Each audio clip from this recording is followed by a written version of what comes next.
Hare Krishna, welcome you all in the class. तो आज की क्लास में आप सभी वैष्णव का बहुत बहुत स्वागत है। तो हम जैसा कि शिल प्रभुपाद ने जो हमें ग्रंथ दिया है श्री भक्ति रसामृत सिंधु, उसको कर रहे हैं। हमने आमुख, भूमिका और फर्स्ट चैप्टर कंप्लीट किया, ठीक है ना। आज हम करेंगे सेकंड चैप्टर, है ना। उसका जो शीर्षक है भक्ति की प्राथमिक अवस्थाएं, ठीक है ना। तो अभी हमने ये समझ लिया कि जो शुद्ध भक्ति है वो हमें करना चाहिए, है ना। शुद्ध भक्ति की डेफिनेशन देखी, फिर उसके बाद हमने देखा कि शुद्ध भक्ति में जो जो पाप वगैरह है वो कैसे प्रॉब्लम क्रिएट करते हैं, कैसे करते हैं, और कैसे उनकी प्रक्रिया होती है, कौन कौन सी अवस्थाएं होती हैं जिससे गुजर कर जो है सारे प्रारब्ध अप्रारब्ध कर्म हमारे कैसे कूट बीज बनते हैं, उनको कैसे नष्ट किया जा सकता है, ये सब हमने देखा।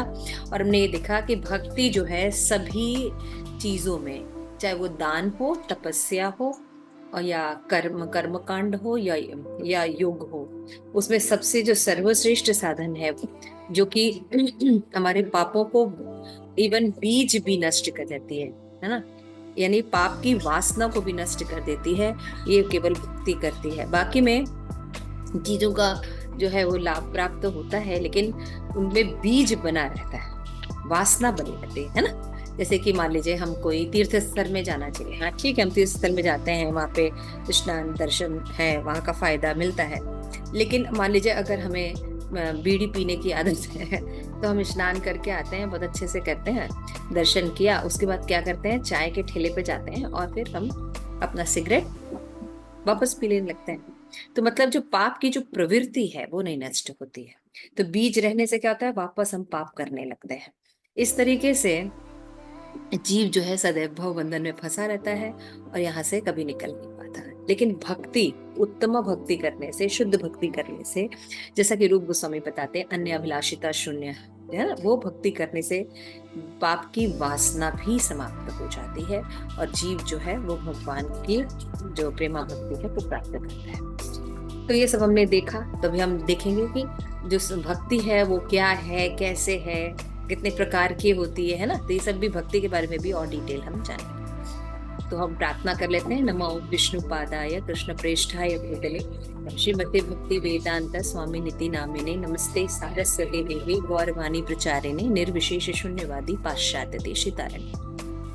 प्रेम से कहो जय श्री कृष्ण चैतन्य प्रभु नित्यानंद श्री अद्वैत गदाधर शिवसदि गौर भक्त वृंद। हरे कृष्ण कृष्ण कृष्ण हरे हरे हरे राम राम राम हरे हरे। तो जब भी क्लास शुरू होती है तो आप लोगों के पास बुक होना चाहिए और एक नोट्स होने चाहिए, क्योंकि हम कुछ बातें भी लिख सकें। तो ये सब चीजें थोड़ी तैयारी करनी चाहिए। मेरे ख्याल से भक्ति में टीचर्स जो है वो क्लास के लिए अनाउंसमेंट नहीं करते हैं कि please do come, please do come. जो शिष्य लोग होते हैं जिनको पढ़ना होता है, उनके अंदर एक्साइटमेंट होनी चाहिए कि ये ग्रंथ इतने अच्छे से पढ़ाया जा रहा है भक्ति रसामृत सिंधु, तो एटलीस्ट 2 दिन हम अपने आपको ऐसा करें कि हम इन ग्रंथों को पढ़ लें। और उसके बाद ज्वाइन करने के बाद लोग जो है अलग अलग एक्टिविटीज में लगे रहते हैं, तो उससे भी कोई फायदा नहीं है। तो मुझे लगता है कि फिर उनसे बात करने से कोई मतलब नहीं है, वो ऑन करके नहीं सुनते। Be active in class, it is very important, है ना।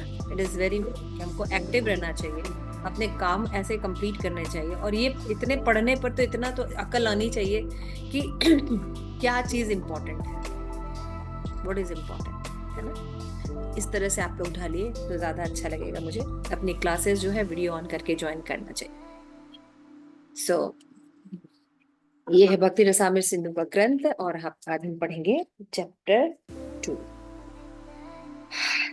ओम अज्ञानतिमिरान्धस्य ज्ञानाञ्जनशलाकया चक्षुरुन्मिलितं येन तस्मै श्रीगुरवे नमः। श्रीचैतन्यमनोभीष्टं स्थापितं येन भूतले स्वयं रूपकथाम्यं ददाति स पदान्तिकम्। हरे कृष्ण कृष्ण कृष्ण हरे हरे, हरे राम राम राम हरे हरे। तो जैसा कि श्री प्रभुपाद की जो बुक है, अगर आप इसमें समर्पण देखें उसमें ये जो बुक है शिल प्रभुपाद ने वृंदावन के गोस्वामी के प्रति समर्पण किया है। और उन्होंने जो षट गोस्वामी अष्टक है उसमें से एक अष्टक को लिखा है।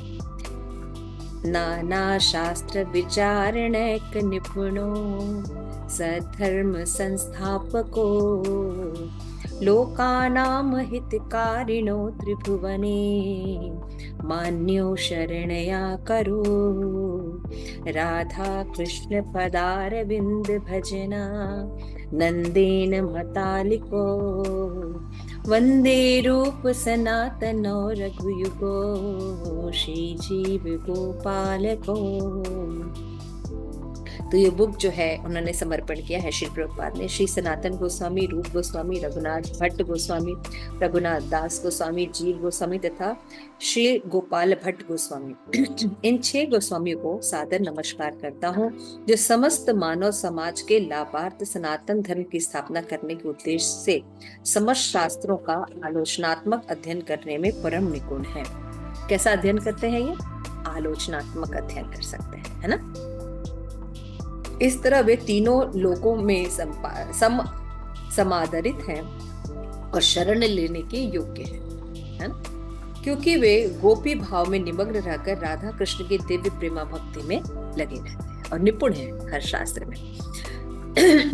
तो हमें उनकी शरण लेनी चाहिए। तो हम रूप गोस्वामी की जो ये ग्रंथ है वो पढ़ रहे हैं। जब हम उनको अच्छे से पढ़ेंगे तो उनको बहुत अच्छा लगेगा, क्योंकि उन्होंने ये ग्रंथ इसीलिए लिखे थे कि हम कलयुग के जीव जो है उसको ठीक से समझें, है ना।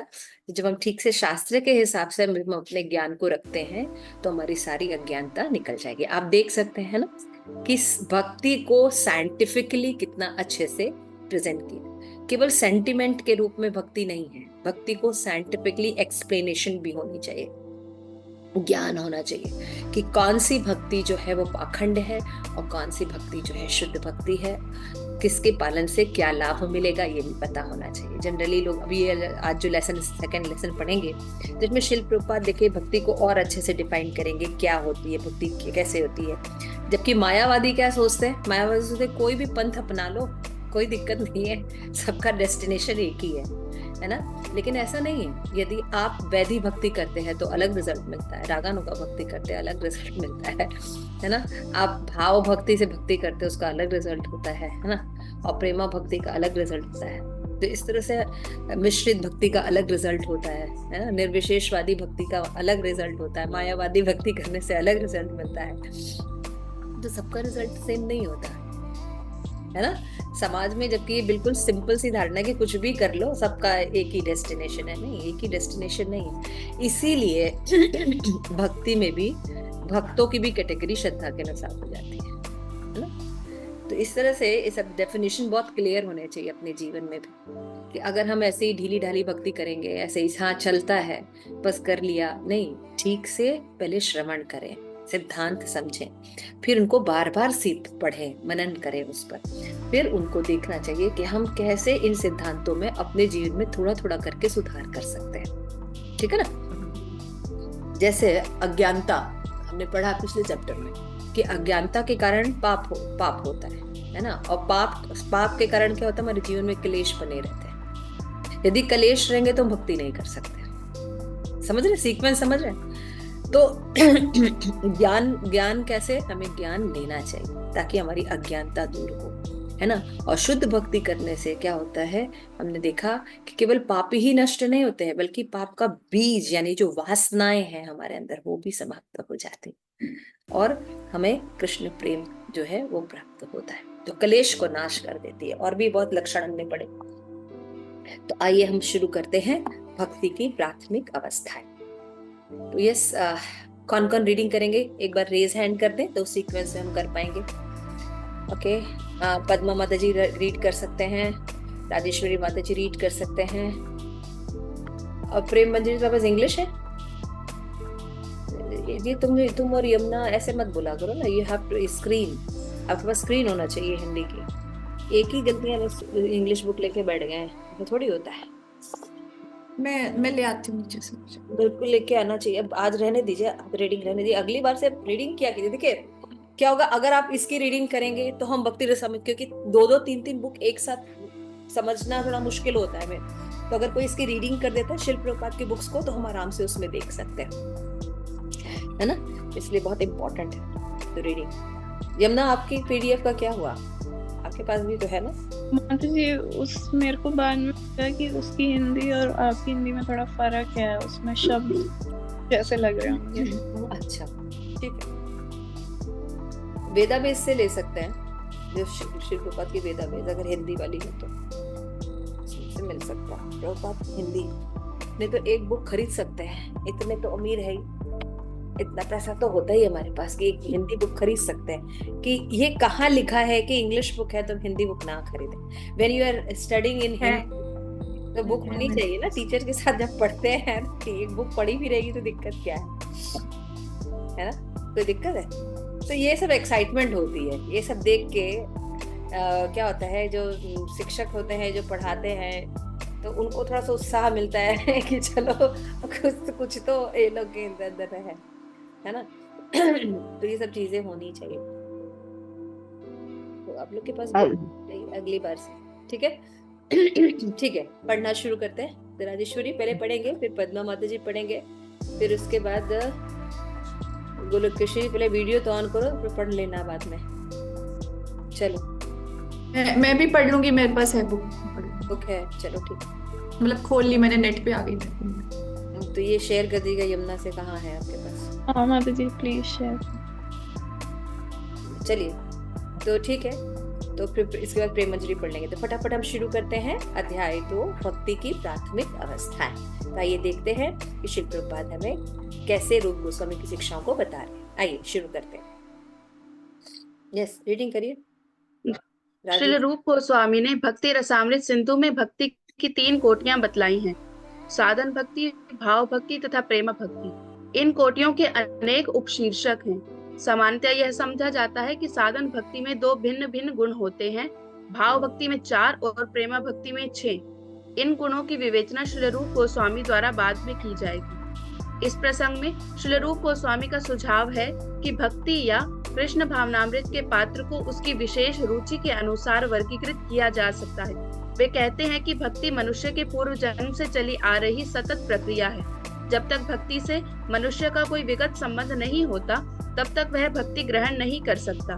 उदाहरणार्थ, मान लीजिए कि मैं इस जन्म में कुछ हद तक भक्ति करता हूँ। यद्यपि यह 100% पूर्णतया नहीं की जा रही हो, किंतु जितनी भी भक्ति मैं करूँगा वह नष्ट नहीं होगी। अगले जीवन में मैं पुनः वहीं से भक्ति प्रारंभ करूंगा जिस बिंदु पर इस जीवन में मैंने बंद की। इस तरह सातत्य सदा बना रहता है। यद्यपि सातत्य न भी रहे और यदि कोई व्यक्ति संयोगवश शुद्ध भक्त के उपदेश में रुचि दिखाता हो तो उसे स्वीकार किया जा सकता है और वह भक्ति में आगे बढ़ सकता है। जो भी हो, ऐसे व्यक्ति जिन्हें भगवत गीता तथा श्रीमद् भागवत जैसे ग्रंथों के समझने में सहज रुचि है, उनके लिए भक्ति उन लोगों की अपेक्षा अधिक सरल है जो केवल मानसिक चिंतन, ज्ञान एवं तर्क प्रतिक्रियाओं के आदी हैं। इस कथन की पुष्टि के लिए प्राचीन काल के विद्वानों ने बहुत प्रमाण दिए हैं। उनके सामान्य मतानुसार कोई भी व्यक्ति अपने तर्कों तथा निर्णयों पर आधारित कतिपय दृढ़ विश्वासों पर शासित हो सकता है। दूसरा व्यक्ति जो उससे भी बड़ा तर्क शास्त्री है, इन निष्कर्षों को काट कर दूसरा सिद्धांत स्थापित कर सकता है। इस तरह तर्क का मार्ग न तो सुरक्षित है न निर्णायक। इसलिए श्रीमद् भागवत की संस्तुति है कि मनुष्य को चाहिए कि वह आचार्यों के पद चिन्हों का अनुसरण करे। श्री रूप गोस्वामी ने अपने कृति श्री भक्ति रसामृत सिंधु में भक्ति का सामान्य विवरण दिया है। इसके पूर्व भक्ति की 3 कोटियां बतलाई जा चुकी हैं: साधन भक्ति, भाव भक्ति तथा प्रेमा भक्ति। अब श्री रूप गोस्वामी साधन भक्ति का वर्णन करना चाहते हैं। ठीक है, थैंक यू। तो यहाँ पे हम देखते हैं एकदम क्लियर कट डेफिनेशन दी गई है ना। तो फर्स्ट स्लाइड हम शो कर रहे हैं। फर्स्ट स्लाइड शो करिए।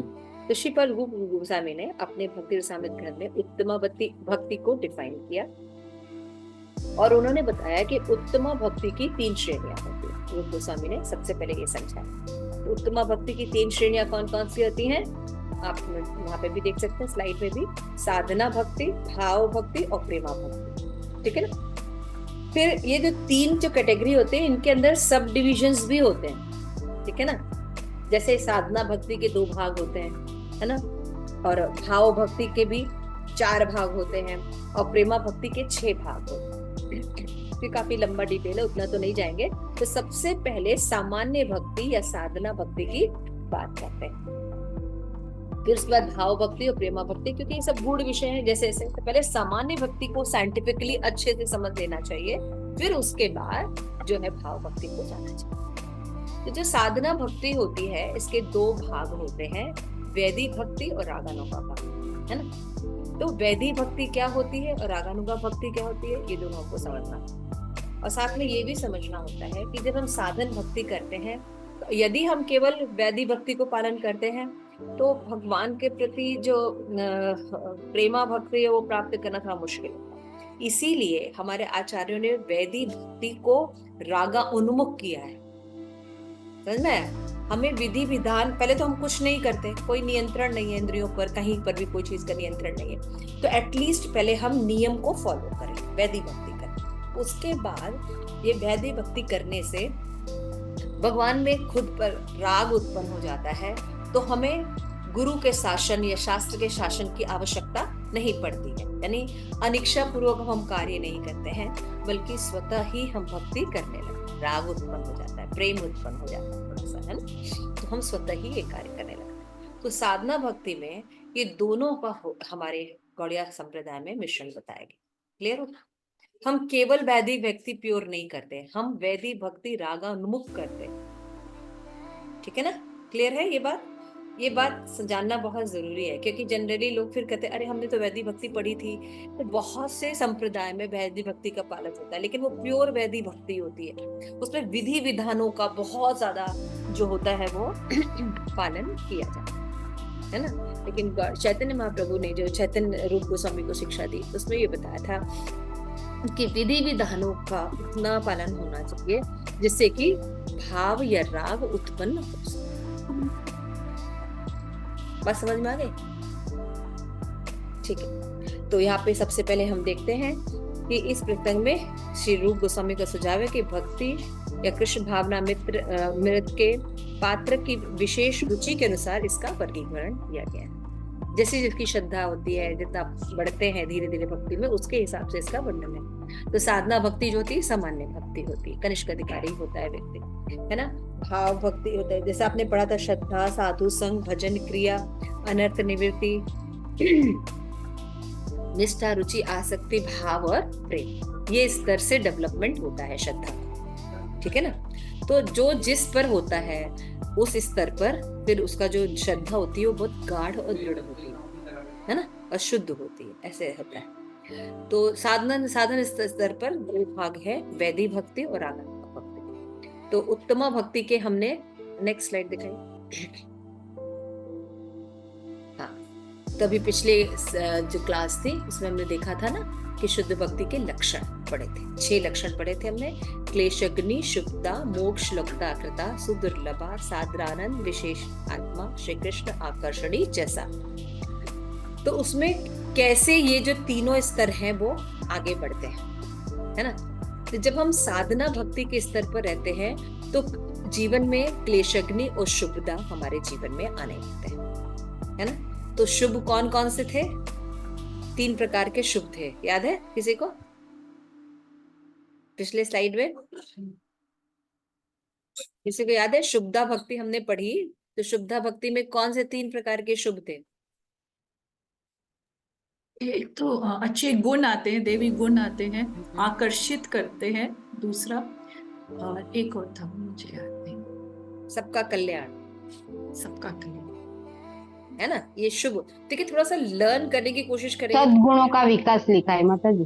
हाँ, समस्त गुणों का विकास, सद्गुणों का विकास होता है, वही होता है। और कृष्ण को आकर्षित करती है शुभदा, और इसमें सबका कल्याण होता है। यह है ना 3 पढ़ा था ना। तो अब क्लेश अग्नि में आपने पढ़ा था कि क्लेश के कारण होते हैं पाप, और पाप का जो प्रक्रिया होती है अलग अलग अवस्थाओं में कैसे हमारे जीवन में आती है, और भक्ति के द्वारा कैसे प्रारब्ध और प्रारब्ध, है ना, कूट बीज जो है वो अवस्थाएं कैसे समाप्त हो सकती है, ये सब हमने देखा था। थोड़ा सा देख सकते हैं, ऐसे ना याद रहती है थोड़ी सी बातें। तो जब हम साधना भक्ति करते हैं तो क्या होता है, हमारे जीवन में जो ये क्लेश है है ना, पाप है, पाप की वासनाएं हैं, ये धीरे धीरे कम होने लगती है। क्योंकि भगवान भी की जो भक्ति होती है, शुद्ध भक्ति, इसमें भगवान शुद्ध हैं, तो पाप अगर किसी के अंदर है तो वो शुद्ध भक्ति कैसे करेगा? नहीं कर सकता ना। इसीलिए क्लेशों का जो शमन होने पर जो क्या करते हैं, जीव जो है बाकी मार्ग में अगर आप जाएंगे, जैसे तपस्या, दान, व्रत, योग, ये सब में जाएंगे तो आपको पहले शुद्ध होना पड़ेगा, तब प्रवेश मिलता है। लेकिन भक्ति का मार्ग ही एक ऐसा मार्ग है जिसमें आपका पाप नष्ट हो या ना हो, आप भगवान की भक्ति कर सकते हैं, है ना। भगवान कहते हैं तुम जैसी अवस्था में हो मेरे पास आओ, सर्व धर्मान परित्यज्य मामेकम शरणं व्रज अहम त्वाम सर्व पापेभ्यो मोक्षयिष्यामि मा शुचः। तो रूप गोस्वामी जो है अन्य अपने गीतों में भी वर्णन किए हैं कि बाकी लोग जो है शुद्ध होते हैं तब आते हैं, लेकिन जो भक्ति होती है उसमें उल्टा रिवर्स होता है। उसमें जीव क्या कहता है, भगवान से कहता है मैं कुछ नहीं कर सकता, मैं किसी लायक नहीं हूँ, मैं अत्यंत पापी हूँ, मैं अत्यंत दीन हूँ, मेरा आपके अलावा कोई और उद्धार नहीं कर सकता। तो ये जो इसको कहते हैं किसी भी चीज के प्रति क्या बोलते हैं, अपने आप को बिल्कुल निकृष्ट बताना, है ना, ये भक्ति में बल होता है। ये भक्ति में बल होता है, इसीलिए भक्ति में कोई भी प्रवेश कर सकता है, समझ में आ रहा है। भक्ति में कोई भी आ सकता है, क्योंकि इसमें हमें प्योर होंगे तब भक्ति करेंगे की बात नहीं है। इसमें इम्प्योर हैं, हम भगवान से प्रार्थना करते हैं, भगवान के कहे सारे निर्देशों के अनुसार चलने की कोशिश करते हैं, तो भगवान की भक्ति करने से हम प्योर हो जाते हैं। क्लियर हो गया? ये बहुत इंपॉर्टेंट चीज है। तो क्लेश, अशुभता, ये साधन भक्ति की अवस्था पर यदि कोई वैधि भक्ति और अगानुगा भक्ति करता है तो क्लेश अग्नि, अशुभता जो है उसके जीवन में आ जाती है। उसके बाद जब वो धीरे धीरे श्रद्धा, साधु, फिर और साधु संग करता है, भजन क्रिया करता है, तो उसके जो अनर्थ है ना, काम, क्रोध, लोभ, मोह, मद, मत्सर, ये धीरे धीरे जो है इनका शमन होने लगता है। तो जिस लेवल पर शमन होता है तो भक्ति के श्रद्धा कैसे होती जाएगी, गाढ़ी होती जाएगी, है ना। तो अनर्थ निवृत्ति के बाद की जो अवस्था होती है बहुत जल्दी जल्दी प्रगति होती है, रुचि, आसक्ति, भाव और प्रेम, है ना। तो भाव अवस्था जो है ये प्रेम के जस्ट पहले की अवस्था है ना, और ये काफी उच्च अवस्था होती है, समझ रहे। साधना भक्ति के बाद भाव भक्ति का जो वर्णन किया गया है ये काफी उच्च अवस्था होती है, और इसमें जो क्लेशग्नि, शुभदा तो रहता ही है, साथ में दो लक्षण और प्रकट होते हैं, वो है मोक्ष, लघुता, कृत और सुदुर्लभ। तो मोक्ष, लघुता, कृत में हमने देखा था कि भक्ति करने वाले व्यक्ति को जो 5 प्रकार की मुक्ति है उसमें भी कोई इंटरेस्ट नहीं रह जाता। क्यों? क्योंकि जो मुक्ति होती है इसमें सेवक और सेव्य भाव नहीं रहता, है ना, सेवा करना जीव का स्वभाव। और सुदुर्लभा में हमने देखा था कि 2 कारणों से सुदुर्लभा रहती है ना। एक तो होता है कि क्योंकि भगवान नहीं देना चाहते, क्योंकि भगवान इसमें क्या हो जाते हैं, स्वयं बंधन में बन जाते हैं, उनके दास के रूप में रहते हैं। और दूसरा जो होता है ये भगवान की कृपा पर निर्भर करता है, इसलिए सुदुर्लभा होती है ये भक्ति, है ना। तो ये 2 भाव जो है, मोक्ष, लघुता, कृत और सुदुर्लभा भाव जो है, ये भाव भक्ति होने पर उत्पन्न होता है। फिर उसके बाद 2 और लक्षण पाए जाते हैं जो प्रेम स्तर पर जो होते हैं, वो है साद्रानंद, विशेषात्मा, कि भक्ति के अतिरिक्त अन्य और कहीं पर भी उसको आनंद है, उसका साधन कैसा, आनंद कैसा रहता है, घन रहता है, क्योंकि वो भगवान की भक्ति करता है। तो शुद्ध भक्ति करते समय कितने भी परिस्थितियों में रहे, कितने भी कष्ट में रहे, उसको और फिर शुद्ध भक्ति ऐसी होती है कि भगवान को, यानी श्री कृष्ण भगवान आकर्षित होते हैं। तो प्रेमा भक्ति में 6 लक्षण होते हैं। तो जो शुद्ध भक्ति करते हैं ये 6 लक्षण है। तो ये बहुत ही रेयर होते हैं, हम देख सकते हैं प्रेमा स्तर पर अगर कोई लोग तो 6 लक्षण हो जाए। कभी कभी हम लोग सोचते हैं साधक अवस्था में, हाँ मोक्ष को तो कभी मानने लगे हैं,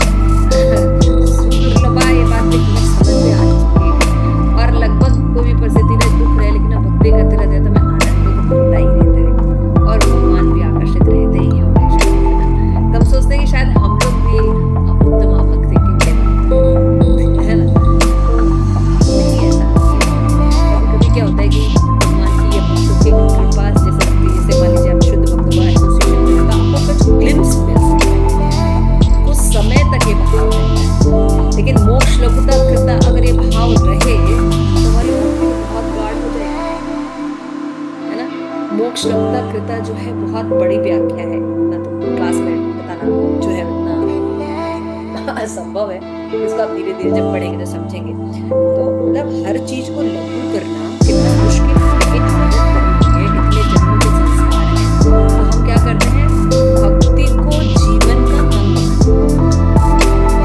है ना। साधन भक्ति के स्टेज में क्या होता है, हम भक्ति को अपने जीवन का अंग बाकी के कर्तव्य करते रहते हैं और साइड में भक्ति करते हैं। अगर टाइम मिला तो क्लास करेंगे, है ना। टाइम मिला तो वीडियो ऑन करेंगे, टाइम मिला तो हम ठीक से बैठ के पढ़ेंगे, ताकि अंग उठाएंगे भक्ति को। लेकिन जो भाव भक्ति या प्रेमा भक्ति करते हैं, उनका भक्ति जीवन होता है, जीवन का अंग नहीं होता है। समझ रहे हैं आप। अगर वो 1 सेकंड साधारानंद विशेष आत्मा में नहीं है तो उनको वो बहुत बड़ी बात लगती है। 1 सेकंड हम लोग का शायद 1 सेकंड के लिए होता है ये भाव, है ना, उल्टा होता है। तो ये गलती मत सोचिएगा, ये थोड़ा सा समझने की कोशिश कीजिएगा।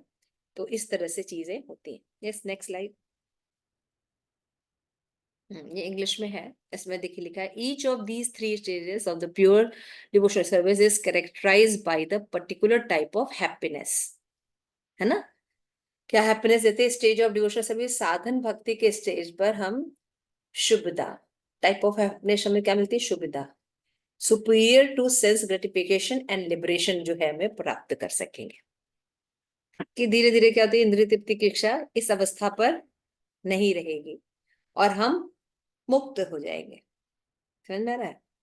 लेकिन जो भाव भक्ति है इसमें मोक्ष लघुता कृता मैंने जब ये डिफाइन किया था, it is so superior that it make sense gratification and even liberation seem insignificant. अभी तक जो ये लग रहा था कि हाँ हम इंद्रिय तृप्ति जो है ये सब कुछ है, जैसे हम बोलते हैं ना जब भक्ति में आते हैं तो कहते हैं 4 नियम का पालन करना पड़ेगा, तो 4 नियम बहुत ज्यादा लगता है। लेकिन जब कोई व्यक्ति भाव व्यक्ति पर आ जाता है, कहता है ये 4 नियम तो इसलिए कि व्यक्ति मनुष्य बने, इससे भक्ति का क्या लेना देना है। और मोक्ष में तो मतलब हम भगवान से जाके एक के हो जाते हैं, हम भगवान के साथ घूमना चाहते हैं, माखन चुराते हैं, वो लीला देखना चाहते हैं, है ना, भगवान के साथ खेलना चाहते हैं, भगवान के साथ रहे। तो वो ब्रह्म ब्रह्म वाले कहाँ से कर पाएंगे, वो तो एक हो गए। तो क्या लगता है, अभी जो साधन भक्ति का जो लक्ष्य है इंद्रिय तृप्ति और लिबरेशन, ये तुच्छ लगने लगते हैं। इसको कहते हैं मोक्ष लघुता कृता, है ना। फिर प्रेमा भक्ति में क्या होता है, व्यक्ति जो है साधारानंद विशेष आत्मा, it is so incalculably superior that one cannot even perceive the existence of sense gratification or liberation. गंध भी नहीं रहती है लिबरेशन और सेंस ग्रेटिफिकेशन की, उसको भक्ति में इतना आनंद मिलता रहता है ना। कुलाविचा की कथा हमने देखी थी ना, कि उनकी जो भक्ति के सब इतने गरीब थे वो, है ना, कि उनके पास कुछ भी नहीं था, लेकिन वो सदैव प्रसन्न थे क्योंकि उनके पास भक्ति थी, है ना। चैतन्य महाप्रभु उनसे मिलने आते थे, उनके साथ आर्ग्यूमेंट करते थे, तो उनके उनके पास जो भक्ति का ग्लिम्स था, जिसके कारण अगर उनके पास अभाव भी था तो वो उनसे कोई फर्क नहीं पड़ता, वो आनंद में रहते थे। तो सेंस ग्रेटिफिकेशन का या लिबरेशन का गंध भी नहीं रह जाता। ठीक है, आगे चलते। तो हमने देखा कि साधना भक्ति के 2 प्रकार होते हैं। तो शिल प्रपाद यहाँ पे डिफाइन कर ले रहे हैं कि भक्ति जो है वो व्यक्ति, शुद्ध भक्ति कौन कर सकता है? जिसने थोड़ी बहुत भक्ति पहले की है ना, सुकृति रहती है, तब व्यक्ति जो है वो भक्ति कर सकता है। अब भक्ति में क्या होता है कि मान लीजिए आपने कुछ थोड़ा बहुत किया है, जैसे कुछ लोग होते हैं ना कि हाँ भगवत गीता डिस्ट्रीब्यूशन हो रहा है तो किसी थोड़ी सी हेल्प कर दी, या भक्तों को कोई थोड़ा सा कार्य कर दिया, जन्माष्टमी में कुछ सेवा दे दी, है ना, पदयात्रियों को कोई दान दे दिया, अगर ठंड पड़ रही है तो स्वेटर वगैरह दे दिया, कंबल डिस्ट्रीब्यूट कर दिया, तो ऐसी भक्ति करता है, फिर आगे भक्ति नहीं कर पाता। लेकिन जब नेक्स्ट उसका जन्म होगा तो उससे आगे भक्ति करेगा, है ना, पढ़ा है ना आप लोगों ने। तो संयोग बस जो है अगर किसी चीज में इंटरेस्ट हो जाता है तो उसकी भक्ति जो खत्म नहीं होती, वो हमेशा रहती है और शरीर समाप्त होने के बाद आगे कंटिन्यू करता है वो व्यक्ति। तो ऐसा व्यक्ति जो होता है वो क्या करता है, जिसने पिछले जन्म में भक्ति की है वो ही भक्ति की तरफ अट्रैक्ट होता है। ये प्रभुपाद कह रहे थे।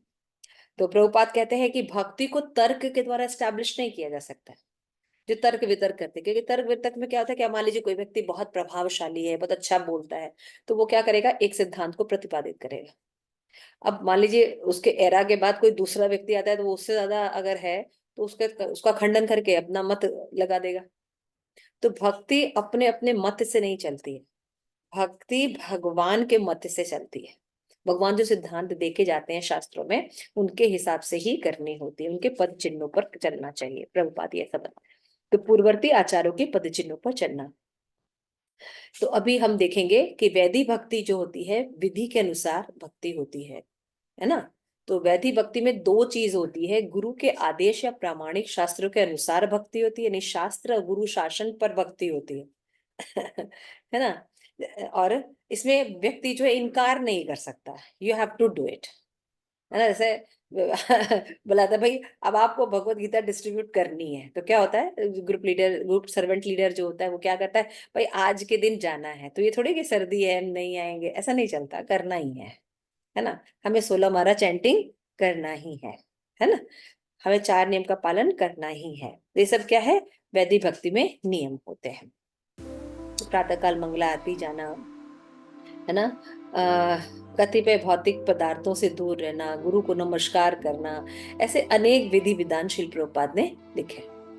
और शिल प्रभुपाद कहते हैं कि जब हम इन विधियों का, भक्ति की विधियों का पालन करते हैं, चैंटिंग करना, मुख्य भागवतम, गीता भागवतम पढ़ना, मंगला आरती जाना, भगवान के दर्शन करना, सेवा करना, जब हम ये सब करते हैं विधि विधान का, तो जो भौतिक उन्मुखता है हमारे अंदर, है ना, वो धीरे धीरे शांत हो जाती है और हम जो है वो भगवान के प्रति अट्रैक्ट होने लगता है ना। क्योंकि पाप के कारण हमारे जीवन में क्या होता है, हमने देखा था ना कि जो भक्ति नहीं करते वो शांत नहीं रह सकते, क्योंकि वो पाप करते हैं, है ना। लेकिन भक्ति करने वाला जो व्यक्ति होता है वो धीरे धीरे भगवान की कृपा से सारे पापों से दूर हो जाता है ना।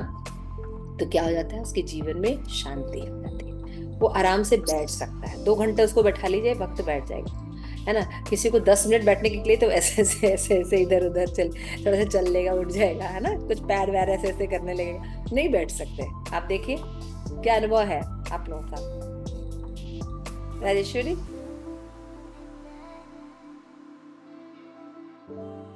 जी माता जी, ऐसे नहीं बैठ पाते हैं। बाकी लोगों को अगर बोला जाए ना कि थोड़ी देर बैठे वेट करें, तो वो एकदम मतलब पागल ही हो जाते हैं एक तरह से, वो ऐसा इधर उधर चलते रहेंगे। जैसे कि अगर आप देखिए, जैसे कि आप उसमें देखिए, ट्रैफिक में देखिए, रेड लाइट में एकदम एकदम अनपेशेंस रहते हैं, है ना, और भक्त कहते हैं एक माला हो जाएगी, चलो ठीक है। लिफ्ट का वेट तक का भी, मतलब लिफ्ट के बटन दबाते तो वेट इतनी देर भी वेट नहीं कर पाते। तो यहाँ पे जो वैदिक भक्ति के 2 मेन नियम हैं। तो साधन भक्ति का जो यहाँ पे अर्थ दिया गया है वो दिया गया है। तो यहाँ पे एक शुरुआत कर रहे हैं, सा भक्ति साधना भाव प्रेमा चेदित तिरोधिता, यानी प्रेमण एव विला सद्वाद वैरलात साधन के वपि यत्र श्रेणादयो भेद विचित्र च ही शासिता होती है। तो ये भक्ति 3 प्रकार की होती है, साधना भक्ति, भाव भक्ति और प्रेमा भक्ति। तो यहाँ पे लिख रहे हैं रूप गोस्वामी कि पूर्व विभाग की प्रथम लहरी में रूप गोस्वामी जो भक्ति की सामान्य रूप की विवेचना कर रहे हैं। ये हमने बताया था ना कि कई लहरियां होती है ना, तो उसमें देखा था कि प्रथम लहरी में पूर्व विभाग है और प्रथम लहरी में सामान्य व्यक्ति की, इसलिए इस लहरी का नाम ही सामान्य व्यक्ति रखा गया। इस भक्ति में 3 भेद किए गए हैं, साधना भक्ति, भाव भक्ति और प्रेम भक्ति। इस द्वितीय लहरी में साधन भक्ति का विशेष रूप से विवेचन किया गया, इसलिए इसका नाम ही साधन भक्ति रखा गया है। और उसमें 2 जो आचार्य मत है। अब रूप गोस्वामी ने तो भक्ति के उत्तम भक्ति को 3 भाग में डिवाइड किया, साधना, भाव और प्रेम। लेकिन जीव गोस्वामी का मत है कि भक्ति के 3 भेद दिखाए गए हैं,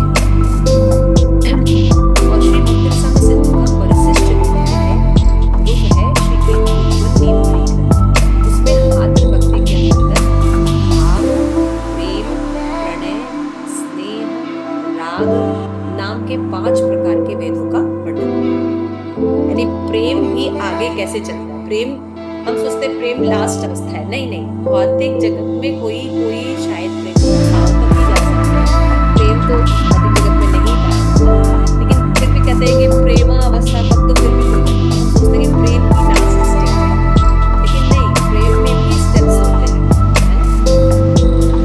भाव, प्रेम, प्रणय, स्नेह, राग, भक्ति के मुख्य रूप दो वेद, साधन और साध्य। एक और किसके अनुसार है, अपने जीवन से।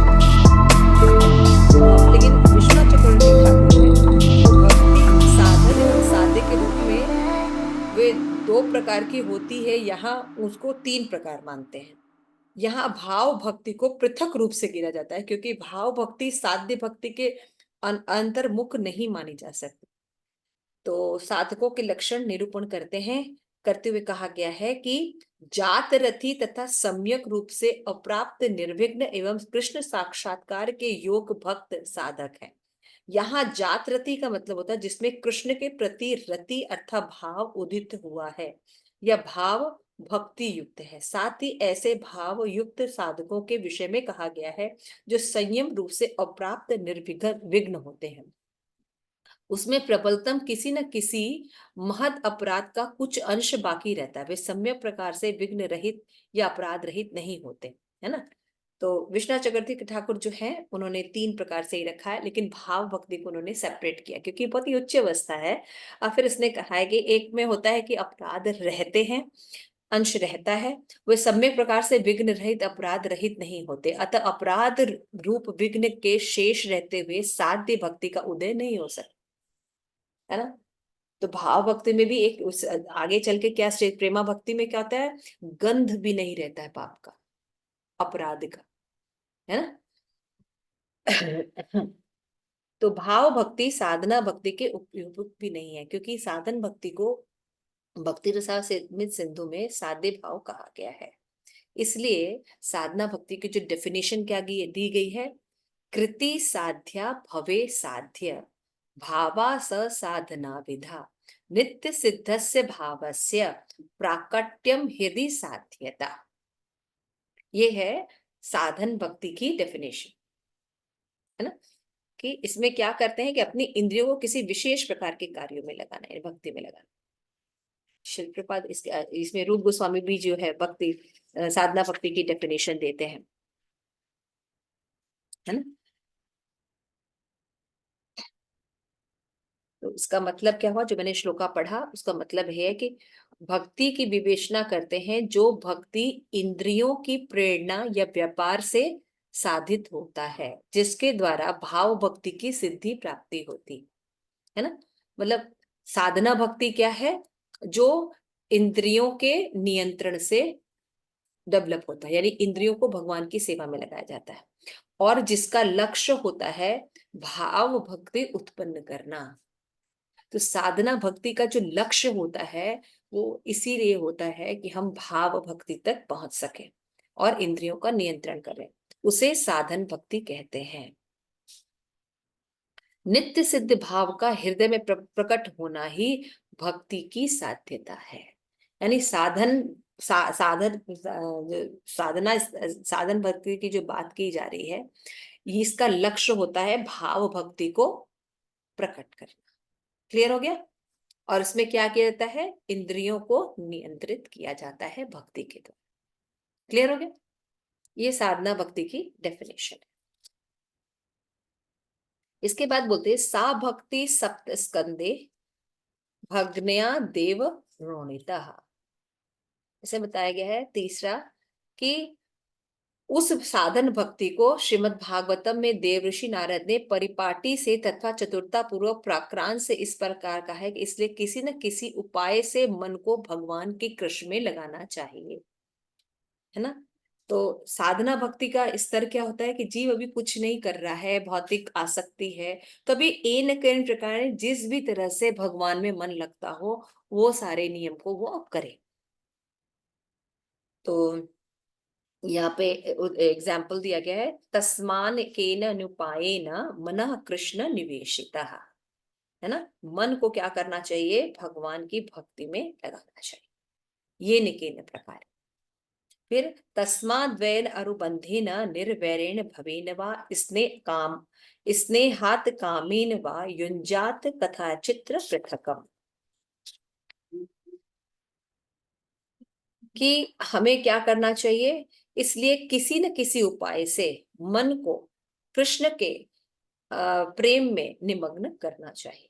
यहाँ पे बताया गया है कि उत्तमा भक्ति जिन अंगों का या देह इंद्रियों का आचरण किया जाता है, उन आचरणों या साधनों को साधन भक्ति कहते हैं।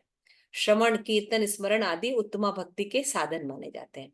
इंद्रियों द्वारा इसको साधा जाता है, तो ये नित्य भक्ति ही होती है। और जैसे यज्ञ के लिए कार्य, यज्ञ की तैयारी के लिए किए जाते हैं, यज्ञ के अंतर्मुख होने पर उन्हें भी यज्ञ का अंग माना जाता है। भक्ति के अतिरिक्त कोई भी वस्तु भगवान को उदित नहीं कर सकती, इसलिए भक्ति को साधन की वस्तुतः भक्ति स्वरूप है। तो मेन भक्ति देखिए भाव और प्रेम को माना जाता है, लेकिन साधन भक्ति क्या है, एक तैयारी करना ताकि हम भाव भक्ति तक पहुंच सके। इसलिए जो तैयारी है इसको भी हम भक्ति के अंतर्गत ही लेते हैं। जैसे बता रहे यज्ञ किया जाता है, तो यज्ञ जब संपन्न हो रहा है उसके पहले जो तैयारी की जाती है उसको भी यज्ञ के अंतर्गत ही रखा जाता है। उसी तरह से साधन भक्ति जो है, हालांकि बहुत प्रारंभिक अवस्था है, लेकिन इसको भी भक्ति के अंतर्गत ही रखा गया, क्योंकि इससे भाव भक्ति तक पहुंचा जाता है। क्लियर हो गया? श्रवण कीर्तन साधन जो केवल उत्तमा भक्ति श्री कृष्ण के अनुकूलता पूर्वक अन्यायन कामनाओं से रहित होकर किए जाते हैं, वे ही भाव भक्ति को हृदय में अभिभूत करते हैं और साधन भक्ति मान जाते हैं। किंतु जो श्रवण कीर्तन धर्म अर्थ काम एवं मोक्ष आदि के लिए अन्यायन कामनाओं की पूर्ति के लिए किए जाते हैं, उनकी गणना साधन भक्ति में नहीं होती। समझ में आ गया? तो साधन भक्ति कौन सी साधना, जो कि शुद्ध भक्ति के हिसाब से ही हो, यानी वो नियम, वो प्रामाणिक आदेश जो कि आपको शुद्ध भक्ति भाव भक्ति तक ले जाते हैं, वो विधि विधान जो होते हैं वो साधन भक्ति में आते हैं। वो श्रवण कीर्तन विष्णु स्मरण का महत्व है। एकदम क्लियर रखना चाहिए कि साधन भक्ति का लक्ष्य, इसीलिए हमें हमेशा ध्यान रखना चाहिए कि हम जो चैंटिंग कर रहे हैं, हम जो श्रवण कर रहे हैं, हम जो कीर्तन कर रहे हैं, जो भी नवधा भक्ति का पालन कर रहे हैं, इससे मेरे जीवन में भाव उत्पन्न हो रहा है कि नहीं, कुछ राग उत्पन्न हो रहा है कि नहीं, कि केवल शासन के कारण ही हम कर रहे हैं, है ना। मैंने कई बार कहा है कि जीव को भगवत भक्ति विकसित करने के लिए आसपास साधन दिए गए हैं। अगर उन साधनों से वो अपनी प्रीति उत्पन्न नहीं कर पा रहा है तो फिर फायदा क्या? समझना? जैसे ये क्लासेस देना, अनुगत काउंसलिंग करना, आपको धाम यात्रा लेके जाना, साधु संग देना, मंदिर आने के लिए आमंत्रित करना, अलग अलग प्रोग्राम बनाना जिसमें आप सेवा कर सके, इस सब करने से यदि आपको भगवान के प्रति राग उत्पन्न नहीं हो रहा है तो कोई फायदा है इनका? इनका कोई फायदा नहीं। इसीलिए जो हम चैंटिंग करते हैं, रीडिंग करते हैं, श्रवण करते हैं, तो हमेशा हमको अपने आप को अवलोकन करना चाहिए कि हमारे अंदर भाव थोड़ा बहुत उत्पन्न हो रहा है कि नहीं, कि केवल अनुशासन है तभी हम कर रहे हैं। ठीक है ना, शुरू में अनुशासन की जरूरत होती है, लेकिन अनुशासन किस लिए होती है? जो भाव उत्पन्न कर सके। देवऋषि नारद भी कहते हैं कि वैर द्वेष भाव से, निर्वैर भाव से, भय से, काम से तथा स्नेह भाव से अथवा किसी न किसी उपाय से भगवान श्री कृष्ण का भजन स्मरण करना ही चाहिए, है ना। ये निकेन प्रकार है, किसी भी तरह से पहले शुरू में मन लग जाए, चाहे स्नेह से, चाहे भय से, चाहे निर्भय भाव से, चाहे द्वेष भाव से, कैसे भी भगवान में मन लग जाए। इसलिए समझा जाता है कि वैर देश भयादि से भी भक्ति की जा सकती है, किंतु इन भावों की भक्ति में गणना नहीं होती है। उत्तमा भक्ति के लक्षणों में कहा जा सकता है कि भगवान की अनुकूल भक्ति होनी चाहिए। मन लगाने के लिए ठीक है, लेकिन ये प्रतिकूल भाव को ज्यादा देर तक नहीं रखना चाहिए। लग गया तो उसको छोड़ देना चाहिए, जो अनुकूल है उसमें चले जाना चाहिए। ये बात कही जा रही कि भगवान के अनुकूल मन, वाणी और शरीर की चेष्टा होनी चाहिए, तब वो भक्ति में आनी शुरू। क्लियर हो गया? हाँ ना तो बोल सकते हैं। मुझे समझ में आ रहा है, आप लोग समझ में आ रहा है कि मैं ज्यादा बोल रही हूँ कि कम बोल रही हूँ, थोड़ा मुझे बता दीजिएगा। तो नारद, ऐसा रूटीन नहीं बन जाना चाहिए कि हाँ करना ही है, बट मतलब ठीक है, शुरू में शुरू में ज्ञान नहीं है, है, हमारे संस्कार हैं, हमें कर्मकांड करने की आदत है, तो चलो ठीक है, हम समझ नहीं पा रहे, लेकिन जब तक हम सही एसोसिएशन नहीं लेंगे तो ये उत्तम भक्ति की तो बार में बताई नहीं जाएगी। तो फर्स्ट डेफिनेशन ही भक्ति रसामृत सिंधु में उत्तमा भक्ति की डेफिनेशन है ना। तो वहां पे ही चेक हो जाता है कि अन्य अभिलाषिता शून्य, है ना। स्वरूप लक्षण ही है कि अनुकूलेन कृष्ण अनुशीलनम, अनुशीलन करना भक्ति है, लेकिन वो अनुशीलन भगवान के अनुकूल भी होना चाहिए। समझ में आ रहा है? ये सब डेफिनेशन होने से बिल्कुल कि ठीक है हम श्रवण कर रहे हैं, लेकिन क्या ये श्रवण उस तरह का श्रवण है जैसा शास्त्र में चाहिए, या हमको केवल अपने साधना कार्ड में फिल करना है इसलिए हमने 1 घंटा हमको पढ़ना है या 10 मिनट पढ़ना है। समझ रहे? दोनों में अंतर हो गया ना। तो आपको साधना कार्ड इसलिए दिया गया है कि आप में रोज पढ़ते पढ़ते पढ़ते पढ़ते स्वतः ही भाव उत्पन्न हो जाए कि आप कोई भी ग्रंथ को ठीक से पढ़ें, समझें और अपने जीवन में इंप्लीमेंट करें, उन सिद्धांतों को पालन करें, न कि अपना मेंटल स्पेकुलेशन लेके चले। क्लियर हो गया ये बात? जैसे साधना कार्ड में भरना है तो चैंटिंग नहीं हुआ तो चैंटिंग भी कर रहे हैं, सुन भी रहे हैं, तो हाँ, मतलब उसको आप लिख दे कि हाँ जी 1 घंटा, लिख तो वो सकते कोई हैं। फायदा शुरू के नहीं। लिए तो इंथुसियाज्म की जरूरत पड़ती है, लेकिन धीरे धीरे हम बिल्कुल भेद कर सकते हैं ना कि क्या क्या चीज बिल्कुल क्रीमी रहा है, क्रीमी क्या चीज है। तो वो चीजें भी लिखनी चाहिए क्योंकि इससे डिमोरलाइज हम नहीं होते हैं, लेकिन धीरे धीरे हमें शुद्धता की तरफ चलना चाहिए। ठीक है ना। देखिए एकदम नारद मुनि ये सब बातें कह रहे हैं, यानी उत्तमा भक्ति, साधन भक्ति भी कब शुरू हो रही है? जब अनुकूलेन कृष्णानुशीलनम है। ठीक है पद्मा माता जी, क्लियर हो रहा है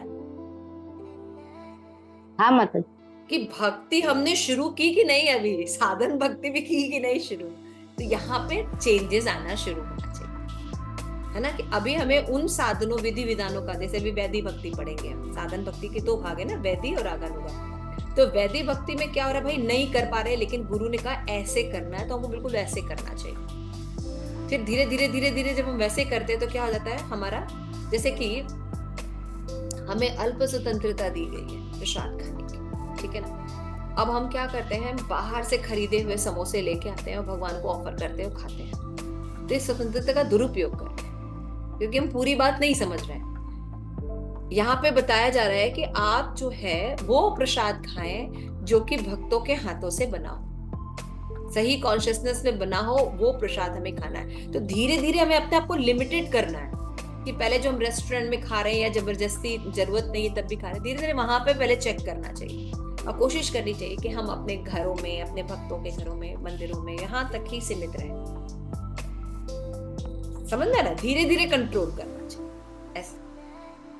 तो भक्ति ऐसे होती है धीरे धीरे। क्यों? क्योंकि भगवान जो है प्रेम के भूखे हैं। भगवान के पास खाने के लिए बहुत सी चीजें हैं, उनको खिलाने वाले भक्त भी बहुत से, लेकिन भगवान प्रेम बस जो है वो कर रहे हैं। तो भगवान अगर प्रेम बस हमें चेष्टा करने दे रहे हैं तो हमें धीरे धीरे सीखना चाहिए। तो स्वतंत्रता का दुरुपयोग नहीं करें, स्वतंत्रता का उपयोग करें। उपयोग करने का मतलब है कि एज इट इज शास्त्र में जैसा लिखा है वैसा पालन जाना है। तो दिन रोज हमें धीरे धीरे धीरे धीरे प्रगति करनी चाहिए, धीरे धीरे थोड़ा थोड़ा बेबी स्टेप्स लेने चाहिए और आगे चलना चाहिए। इससे हमारी चेतना में शुद्धि होती चाहिए। इसका तात्पर्य यह है कि वैर द्वेष भय से श्री कृष्ण में मन लगाते हैं, उसे भी मंगल विधान करते हैं। फिर ऐसा परम नीच व्यक्ति कौन होगा जो श्रद्धा पूर्वक भक्ति न करेगा। देखिए किस भी भाव से भगवान के पास आइए, भगवान शुद्ध जब कर देंगे तो वो भाव बना रहेगा? नहीं, द्वेष का भाव नहीं रह सकता, कोई भी गलत भाव नहीं रह सकता। इस प्रकार से विधि निहित भक्ति का आचरण करने का ही उन्हें उपदेश दिया गया है।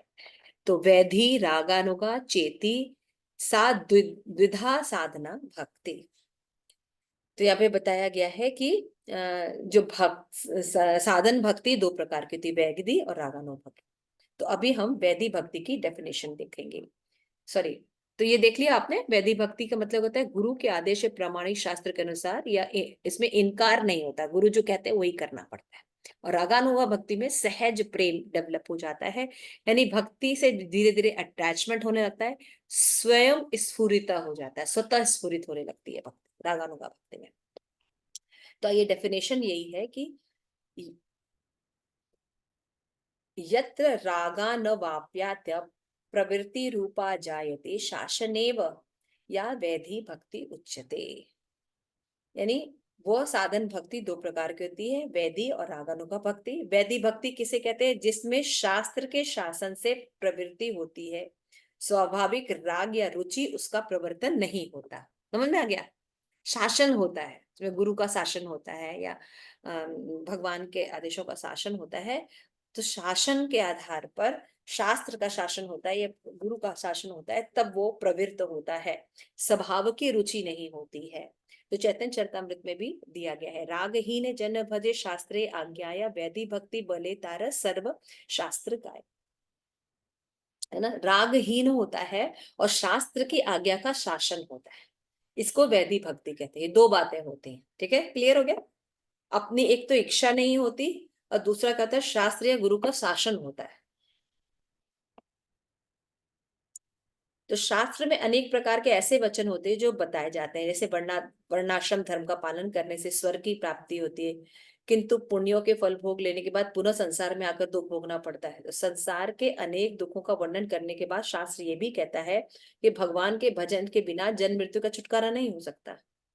तो माया के समस्त दुखों से मूल है कि उसकी निवृत्ति श्री कृष्ण की शरण के लिए ग्रहण की जाए। यदि वो शरण ग्रहण नहीं करते तो क्या होता है? शास्त्र के ऐसे वचन सुनकर जिस भक्ति में मनुष्य की प्रवृत्ति होती है वो वैदी भक्ति कहलाती है। जैसे अब हमने पढ़ा कि हाँ ठीक है, हमें जो वर्णाश्रम के पालन करना चाहिए, लेकिन फिर बाद में पढ़ते कि वर्णाश्रम से भी ऊपर उठना है, क्योंकि वर्णाश्रम का अगर हम पालन करते रहेंगे तो जन्म मृत्यु के चक्र को नहीं पार कर सकते। शुद्ध भक्ति करने के लिए हमारे कृष्ण की अनुकूल भक्ति स्वीकार करनी पड़ेगी, शरणागत स्वीकार करना पड़ेगा, तभी हम यहाँ से निकल सकते हैं। तो अब जो शासन जो हम करेंगे वो शासन कैसा करेंगे? विधि विधान का पालन करेंगे, उसको वैदिक भक्ति कहते हैं। ठीक है, आगे चलिए। देखिए शिल प्रभुपाद यहाँ पे बताते हैं, बहुत अच्छा एग्जाम्पल दिया है शिल प्रभुपाद ने। श्रीमद् भागवतम इसका तो है ही है यहाँ पे। हाँ, तस्मात्, हाँ ठीक है,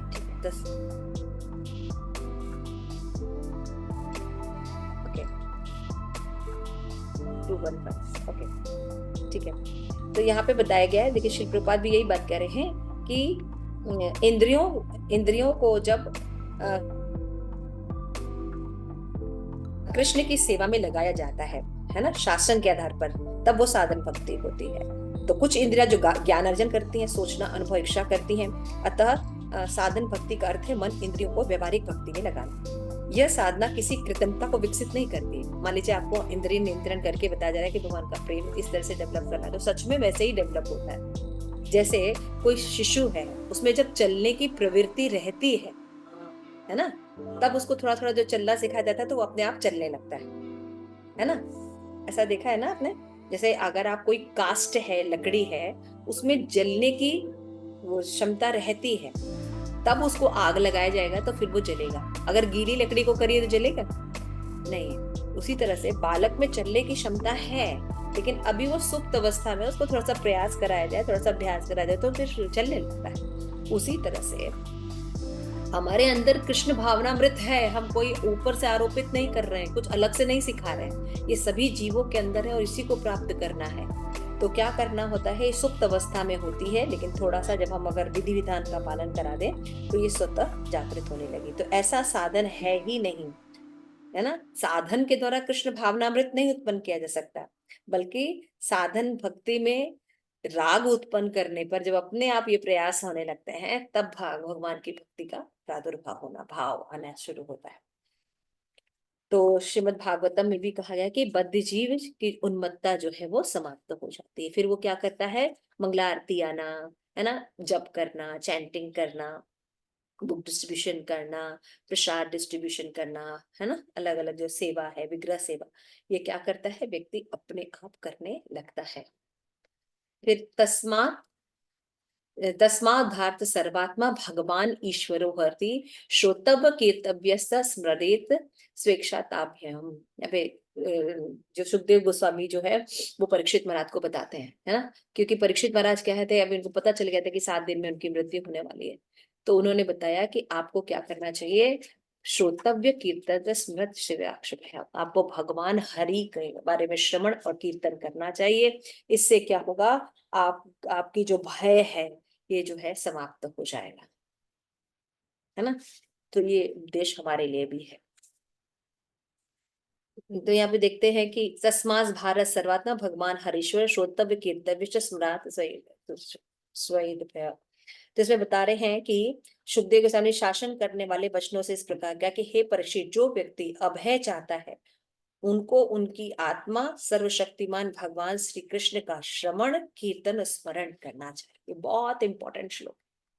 हम सबके जीवन में भय है ना, मृत्यु का भय, छूट जाने का भय, बहुत से भय है ना, जिसके कारण हम बहुत परेशान रहते हैं।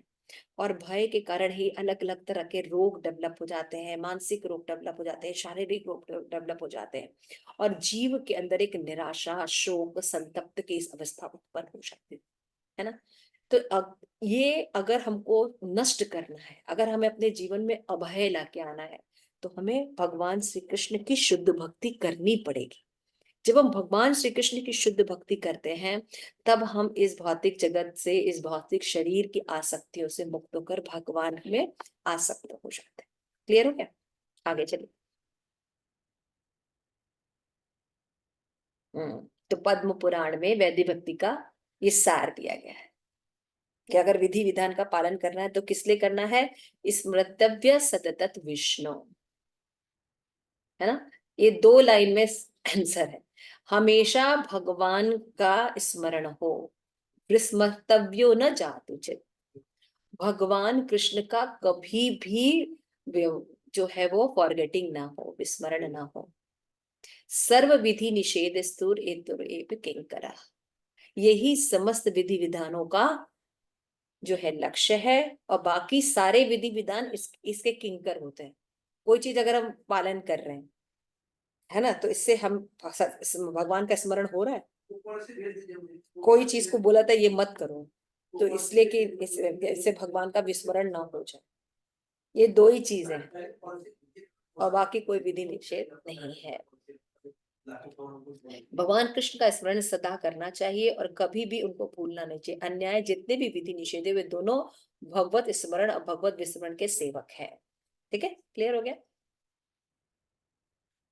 तो इस प्रकार के वचन को सुनकर, पढ़कर शास्त्र शासन भय से लोग भक्ति करते हैं। अब जब कोई पढ़ता है तो क्या करेगा कि नहीं जी नहीं, हमें तो सुलभाला करनी है, हमें ये करना है, तो वो शास्त्र भय से वैदिक, इसी को वैदिक भक्ति कहते हैं। तो राग स्वाभाविक रुचि अथवा भक्ति में उनका सहज लोभ नहीं होता, है ना। तो श्रवण कीर्तन स्मरणादि विधि कर ली गई। यह विधि सब वर्ण और सब आश्रम के लोगों के लिए पालनीय है। गो ब्राह्मण इत्यादि जैसे सबके लिए निषेध है, उसी प्रकार भगवान की विस्मृति भी सबके लिए निषेध है। तो ये सभी जीवों के लिए होता है। ऐसा नहीं कि भगवान को विस्मृत हो जाए, नहीं, किसी को भी विस्मरण नहीं करना चाहिए, सबको भगवान का सदैव विस्मरण करना चाहिए। तो ये श्लोक सभी के लिए, ठीक है। तो यहाँ पे श्री प्रभुपाद कहते हैं, मान लीजिए मनुष्य को अपने इस मानव जीवन में कृष्ण भावनामृत का विकास नहीं हो पाता, तो जन्म मृत्यु के चक्र में फेंक दिया जाता है, फिर वो 84 लाख योनि में घूमता रहता है। तो मूल कृष्ण भावनामृत को जागृत करने के लिए रूप गोस्वामी संस्तुत करते हैं कि गंभीरता पूर्वक अपने मन को किसी भी तरह से कृष्ण में लगाए तो मृत्यु से भी वो निडर हो जाएगा। हम क्लियर लिख रहे रूप गोस्वामी। मृत्यु के बाद अपना गंतव्य ज्ञात नहीं होता, क्योंकि हम पूरी तरह से प्रकृति के नियमों में वशीभूत रहते हैं। तो एकमात्र भगवान कृष्ण की ही प्रकृति के नियमों के नियामक है। अतः यदि हम गंभीरता पूर्वक कृष्ण की शरण में जाते हैं तो हम भवबंधन मुक्त हो जाते हैं। पद्म पुराण में कहा गया है ना, सलाह दी जाती है सदैव भगवान का स्मरण करना चाहिए और भगवान को कभी नहीं भूलना चाहिए, इसी को समाधि कहते हैं। तो हमें अपने जीवन, श्री प्रभुपाद लिखते हैं, बहुत इंपॉर्टेंट पैराग्राफ है पेज नंबर 24 पे, कि हमें अपने जीवन को, कार्यकलापों को, जीवन में जो भी हम एक्टिविटीज करते हैं उनको इस प्रकार ढालने का प्रयत्न करना चाहिए कि हमें विष्णु या कृष्ण का निरंतर स्मरण बना रहे। यही कृष्ण भावनामृत है। This is very important line, बहुत इंपॉर्टेंट लाइन है, हमें हमेशा याद रखना चाहिए कि प्रभुपाद हमसे क्या चाहते हैं। प्रभुपाद कहते हैं कि जीवन के कार्यकलाप अगर नहीं है कार्यकलाप, तो हमको ऐसे कार्यकलाप बनाने चाहिए। जैसा भी मैं क्लास शुरू होने से पहले बोले थे ना, आप लोगों को अपने लाइफ स्टाइल में देखना चाहिए कि हम किस तरह से भगवान हमें योजना दे रहे हैं, कर रहे हैं, तो इस सुंदर ग्रंथ को हम पढ़ सकें, है ना। तो ऐसे ही हमें अपने आप को थोड़ा सा बनाना चाहिए। तो ये बहुत इंपॉर्टेंट है कि ढालना चाहिए अपने जीवन को और प्रयत्न करना चाहिए हमेशा कि सदैव भगवान का स्मरण बना रहे। पद्म पुराण में भी कहा गया है, सदैव विष्णु का चिंतन करो, किसी भी परिस्थिति में मत भूलो। वास्तव में सभी विधि यही सब मूल बात है। तो क्या भक्ति सभी के लिए है? हाँ, भक्ति का विधि विधान सभी आश्रमों पर लागू होता है। कोई व्यक्ति ब्राह्मण हो, क्षत्रिय हो, वैश्य हो, शूद्र हो, सभी जो होते हैं उनका क्या कार्य है? जो आश्रम में भी आ जाइए, ये तो वर्ण हो गया, आश्रम में भी है। आश्रम में आता है पहले ब्रह्मचारी, गृहस्थ, वानप्रस्थ, सन्यासी, यानी सभी वर्ण और आश्रमों के लिए ये भक्ति जो है इम्पोर्टेंट है ना। यदि इस आदेश का पालन किया जाए तो अन्य सारे विधि विधान एक करके स्वतः ही पालित हो जाएंगे। तो श्रीमद आगे चलिए, आगे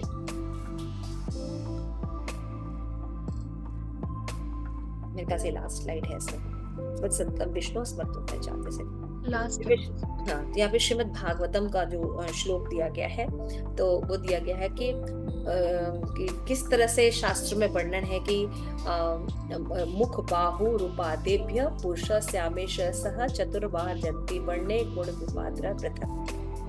जैसे बताया गया है कि जो 9 योगेंद्र हैं, जमत ऋषि बोल रहे हैं कि चारों वर्ण ब्राह्मण, क्षत्रिय, वैश्य, शूद्र भगवान के सर्वव्यापक रूप के विविध अंगों में इस प्रकार उत्पन्न है। ब्राह्मण सर से, क्षत्रिय बाहु से, वैश्य कमर से, शूद्र पांव से निकले। इस प्रकार सन्यास सिर से, वानप्रस्थ बाहु से, गृहस्थ कमर से और ब्रह्मचारी पांवों से उत्पन्न होते हैं, है ना। तो ये वर्ण आश्रम योग्यता के आधार पर बने हैं। भगवत गीता में भी बोलेगी चातुर्वर्ण्यम सिस्टम गुण कर्म विभाग है ना। गुण के आधार पर विभाजन है ना, जन्म के आधार पर विभाजन नहीं है। ब्राह्मण का पुत्र का तो सुरेश विहित शास्त्रे हरि मुचित या क्रिया सर्वे भक्ति रीति प्रोक्ता तथा भक्तिम पराभवे। यहाँ पे बताया गया है, हाँ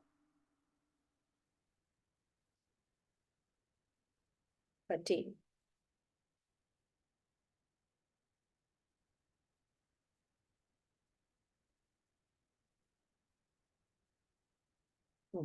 नारद पंचरात्र में कहा गया है कि हे देव ऋषि नारद, शास्त्रों में श्री भगवान की आराधना के उद्देश्य जो साधन रूप क्रिया बताई गई है वही वैदिक भक्ति कहलाती है। शास्त्र में जो विधि बताई गई जिससे भगवान की भक्ति उत्पन्न कर सके, उन सारे नियमों को क्या कहते हैं? विधि विधानों को वैदिक भक्ति के अंतर्गत रखा रहता है। इस भक्ति का अनुसार क्रम से प्रेम उत्पन्न करता है, यानी साधन भक्ति का लक्ष्य क्या होता है? भाव और प्रेम भक्ति की तरफ जाना। तो कर्म कांड के निरूपण शास्त्र में 4 प्रकार के कर्म होते हैं, है ना। और किसी कामना की पूर्ति के लिए किए जाने जैसे यज्ञ वगैरह किए जाते हैं। तो वेदों में निषिद्ध प्राणी हिंसा निषेध कर्म है और नित्य कर्म जैसे संध्या वंदनी है। नित्य कर्म का लक्षण क्या होता है कि जिनके कारण कोई विशेष फल तो नहीं परंतु जिन्हें न करने पर पाप उत्पन्न होते हैं, वे नित्य कर्म कहलाते हैं। श्री गोस्वामी ने वैदिक भक्ति को भी नित्य कर्म में गिना है। इसमें आपात दृष्टि से ऐसा लगता है कि इसका भी विशेष फल है, परंतु इसका समाधान करते हुए उन्होंने आगे लिखा कि यद्यपि वैदिक भक्ति नित्य है परंतु इसका विशेष फल है। जैसे एकादशी व्रत करना नित्य है, नित्य पालनीय है, चारों वर्णों के लिए है, शास्त्रों में इसका विशेष फल होता है। उसी प्रकार वैदिक भक्ति नित्य होते भी उसका फल विशेष होता है। वैदिक भक्ति का अनुष्ठान करने वाले संसार के माया के भय से निर्भय हो जाते हैं। समझ में आ गया? एकादशी वैष्णव भी पालन करते हैं और कर्मकांडी लोग भी पालन करते हैं, है ना। लेकिन जो भक्त होते हैं उनका लक्ष्य होता है भगवान की प्रीति के लिए वो व्रत रखते हैं, है ना, अनाज नहीं खाते, ये नहीं करते। लेकिन जो कर्मकांडी होते हैं उनका कोई लक्ष्य होता है जिससे कि वो एकादशी का पालन करते हैं। क्लियर हो गया? इसलिए जो वैदिक भक्ति करते हैं वो शास्त्र के अनुसार करते हैं और उनका लाभ भाव भक्ति तक जाता ही है। दोनों को एकादशी का लगेगा, दोनों एकादशी व्रत करते हैं, लेकिन दोनों के भाव में अंतर है, ठीक है ना।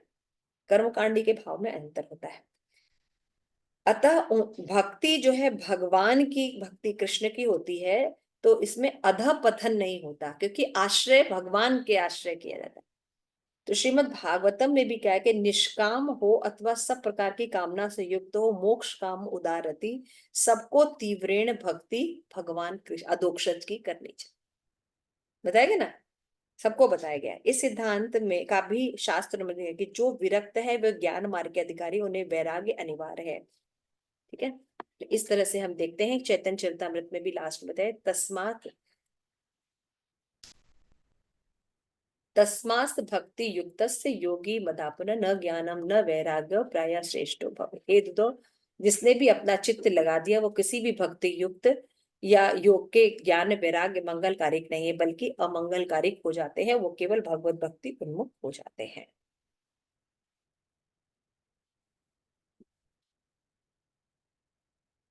ठीक, तो शिल प्रपात ने यहाँ पे बहुत अच्छे से दिखे उदाहरण दिया कि भगवान के सिर से ब्राह्मण उत्पन्न होते हैं, सब होता है, लेकिन सभी के लिए भगवत गीता का संदेश इस तरह। यहाँ पे लास्ट पैराग्राफ में दिया है कि भगवान कृष्ण ने उद्धव को उपदेश दिया है कि मानव समाज के वर्ण तथा आश्रम के विधि विधानों का पालन करके मनुष्य भगवान को तुष्ट कर सकता है ना। यदि सारा समाज अपना अपना कर्तव्य का पालन करता है तो कृष्ण भावनामृत में रहे तो कोई संदेह नहीं कि समाज के सारे सदस्य शांति पूर्वक एवं सुखपूर्वक रह सकते हैं। इस तरह जीवन की आवश्यकताओं का भाव नहीं रहेगा और सारा संसार वैकुंठ में परिणत हो जाएगा। यहाँ देखिए दैवी वर्णाश्रम की बात की जा रही है ना, दैवी वर्णाश्रम की बात, यहाँ पे नॉर्मल वर्णाश्रम की बात नहीं की जा रही। यहाँ पर बातें की जा रही कि कोई भी वर्ण और आश्रम का व्यक्ति है वो क्या करता है, कृष्ण भावनामृत को अपना जीवन का लक्ष्य बनाता है। तो क्या होता है, सभी वर्ण जब अपना अपना पालन करते हैं कर्तव्य का तो समाज में सुख और शांति बनी रहती है। श्रीमद् भागवतम 11:27-49 में भी उद्धव से भगवान कहते हैं, हे द सारे ही व्यक्ति अपने अपने कार्यों में लगे हुए, ये कार्य शास्त्रोन्मोदित है, यह समान सांसारिक कार्य हो। यदि इनमें से किसी कार्य के फलस्वरूप कृष्ण भावना भावित होकर मेरी पूजा करते हैं तो वे सतह ही इस जगत में और परलोक में भी सुखपूर्वक रहते हैं, इसमें कोई संशय नहीं है। लास्ट में श्री प्रभुपाद जो है एकदम एक्सप्लेन करते, इस प्रकार कृष्ण भावना में आंदोलन इतना उत्तम है कि इनमें ब्राह्मण क्षत्रिय वैश्य शूद्र ब्रह्मचारी गृहस्थ वानप्रस्थ सन्यासी कहने को भी आवश्यकता नहीं है। जो व्यक्ति जिस कार्य का व्यवसाय में लगा है वो उसी में लगा रहे। उसे चाहिए कि कृष्ण भावना भावित होकर अपने कर्मों के फल को भगवान की पूजा में भर दे। समझ में आ रहा है? इसको दैवी वर्णाश्रम बोलते हैं। तो हम जो भी आश्रम में हैं, जिस भी जगह पे हैं, स्त्री है पुरुष है ना, माँ है, हमें अपना वो कर्तव्य पालन करना है, उसमें अपने कृष्ण भावनामृत को इंक्लूड करना है, भगवान को अपने जीवन में इंक्लूड करना है। और वो प्रक्रिया कहाँ से शुरू होती है, चैंटिंग करने से। हरे कृष्णा कृष्ण कृष्ण हरे हरे, हरे राम राम राम हरे। तो हम चैंटिंग करते हैं, तो साधु संग करते हैं, तो धीरे धीरे हम विधि विधान का पालन करने लगते हैं। कौन सा विधान, जो कि अनुकूलेन कृष्णानुशीलनम होगा, है ना, उत्तम भक्ति। धीरे धीरे हमारी भक्ति में, हमारे श्रवण में, हमारे कीर्तन में, स्मरण में, अर्चनन में, वंदनम में, दास्यम में, साख्य में, आत्मनिवेदन में क्या होने लगता है, धीरे धीरे शास्त्र के अनुसार होने लगता है ना, अपने संस्कार के अनुसार नहीं होता है। इसमें जैसा बताया गया है शास्त्र वैसा हम करते। तो नारद पंचरात में लास्ट में बहुत सुंदर श्री प्रभुपाद ने कोट किया है कि शास्त्रों द्वारा स्वीकृत कोई कार्य जो भगवान की तुष्टि के उद्देश्य से किया जाता है, संत गुरुओं तथा भक्ति का विधान माना जाता है। यदि कोई व्यक्ति प्रामाणिक गुरु के निर्देशन में नियमित रूप से भगवान की ऐसी सेवा करता है तो वो धीरे धीरे भगवान की शुद्ध प्रेमा भक्ति के पद पर पहुंच जाता है। तो देखिए यहाँ पे ये बात समझना बहुत बहुत जरूरी है कि जो भक्ति में जो विधि विधान है और जो नॉर्मल लोग जो विधि विधान का पालन करते हैं उसमें अंतर है। समझ में आ रहा है? हम ये विधि विधान पहले साधना भक्ति के वैधि भक्ति करके रागानुगा भक्ति में चले जाते हैं, और इसका फल क्या है, कृष्ण प्रेम जो है ये हम ऊपर से कोई आरोपित नहीं है, ये हमारे अंदर सुप्त रूप में है, सबके अंदर। इसलिए ये जो है जो ज्यादा जो है वो सुख प्रदान करने वाली, क्योंकि ये प्रत्यारोपित करके कोई नई चीज एस्टेब्लिश नहीं की जा रही है हमारे अंदर, बल्कि इसी के अभाव में दुख हो रहा है। तो उसी चीज को वापस रीस्टैब्लिश कर संबंध ज्ञान विकसित कर देते हैं भक्ति करने। तो साधन भक्ति सामान्य भक्ति है, जो कि दो तरह से होती है, वैदी और रागानुगा। वैदी भक्ति में शास्त्र या गुरु का शासन होता है, इनकार का कोई प्रश्न नहीं होता है ना। और फिर क्या होता है, रागानुग भक्ति में क्या होता है, ऐसी भक्ति करने से धीरे धीरे हमारे अंदर स्वतः ही इन नियमों का पालन करने की चेष्टा होती है ना। शास्त्र शासन नहीं रहता, राग उत्पन्न हो जाता है भक्ति में। तो साधना भक्ति वो भक्ति होती है जो जिसका लक्ष्य होता है भाव भक्ति को प्राप्त करना। तो हम जो साधना भक्ति कर रहे हैं, हमारा लक्ष्य क्या है, भाव भक्ति तक पहुंचना। क्लियर हो रहा है? अभी समझ में आ रहा है? जो इन चीजों को समझ लेगा उसकी भक्ति थोड़ी सी गंभीरता आ जाती है, उनकी चैंटिंग में, उनकी रीडिंग में, उनकी हियरिंग में। और आप इन चीजों को जितना बार बार सुनेंगे, यूट्यूब पे ये सारे प्योर एसोसिएशन में सारे सीरीज डले हुए हैं। हालांकि मैं बहुत सी त्रुटियां करती हूँ, लेकिन आप लोग अपने बुक से चेक करके बोल सकते, देख सकते। तो इनसे क्या होगा, आप लोग की भक्ति या हमारी भक्ति में बहुत अच्छा डेवलपमेंट। श्री प्रभुपाद की जय। आप सभी को भक्तजन की जय। निताई गौर प्रेमानंद। हरि हरि बोल।